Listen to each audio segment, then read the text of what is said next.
Vellangallur panchayat assistant സെക്രട്ടറിയായിരിക്കെ വിട പറഞ്ഞ കവി സുജൻ പൂപ്പത്തിയുടെ കവിതാ സമാഹാരം പ്രകാശനം ചെയ്തു.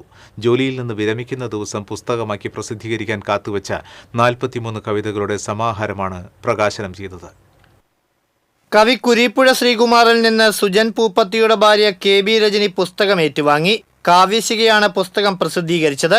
പുസ്തകത്തിലെ കവിതകൾക്ക് അനുയോജ്യമായ ചിത്രങ്ങൾ വരച്ചിട്ടുള്ളത് സുജന്റെ മക്കളായ അധീനയും ആദിത്യ നന്ദഗോപാലും ചേർന്നാണ്. സുജൻ പൂപ്പത്തി 5 വർഷമായി എഴുതി സൂക്ഷിച്ച ജീവിത യാഥാർത്ഥ്യങ്ങളുടെ നേർക്കാഴ്ചകളാണ് കവിതകളിൽ വിഷയമായിട്ടുള്ളത്. കഴിഞ്ഞ ഒക്ടോബർ 28-ന് സുജൻ പൂപ്പത്തി മരണത്തിന് കീഴടങ്ങുമ്പോൾ വെള്ളാങ്കല്ലൂർ പഞ്ചായത്ത് അസിസ്റ്റന്റ് സെക്രട്ടറിയായിരുന്നു.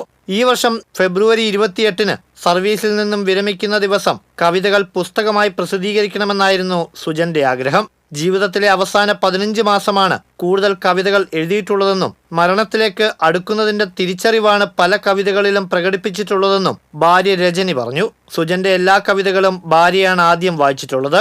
ആ വരികളിൽ നിഴലിക്കുന്ന പ്രതീക്ഷകളും എല്ലാം കൈവിട്ടുപോകുമെന്ന ആശങ്കകളും രജനിക്ക് താങ്ങാൻ കഴിയുന്നതിനപ്പുറമായിരുന്നു. ജീവിതത്തിന്റെ അവസാനത്തെ 1 മാസത്തോളമാണ് എഴുത്തിൽ നിന്ന് വിട്ടുനിന്നിട്ടുള്ളത്.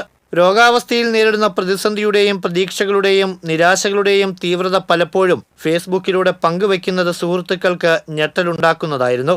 പുസ്തക പ്രകാശന ചടങ്ങിൽ VR Sunilkumar MLA, Poyya panchayat president Ouseppachan Jose, doctor C Ravunni, Ashokan Cheruvil, doctor RLV Ramakrishnan, Engandiyur Chandrasekharan എന്നിവർ പങ്കെടുത്തു.